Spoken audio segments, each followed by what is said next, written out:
Here we go. Let's watch right now. With nearly all of the Canadian Cowboys in the Professional Rodeo Association coming from BC, Alberta, or Saskatchewan, it's fair to say in this country the sport is strictly a Western thing. Almost, that is. Timber, put some power on him. Yo! Tim Kemp is one of the few cowboys or cowgirls from the other side of the country. The Mitchell, Ontario native is in his second year as a pro steer wrestler. He was introduced to the sport by a hometown friend 6 years ago after spending his youth playing baseball. I tore my shoulder up playing ball, so I had a lot of free time in the summer on the weekends, and I was going with him just to more or less party and have a good time. And that next spring they said, well, why don't you come out and try? So I figured I was at the rodeos anyway, why not give it a try? And I just started steer wrestling, really enjoyed it. 2 years ago, the 25-year-old decided to take up the sport full-time.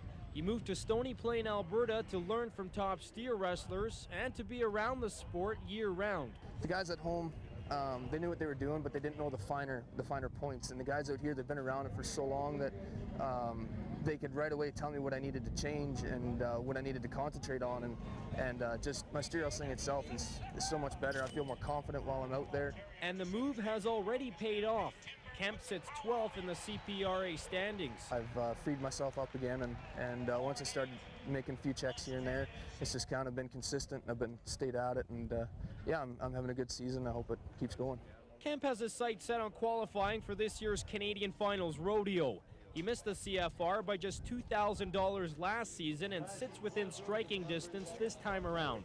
The top 10 in the standings qualify. I'm about 2,500 ahead of where I was last year, and I'm hoping I can carry it into the fall. Slav Kornick, CH Sports.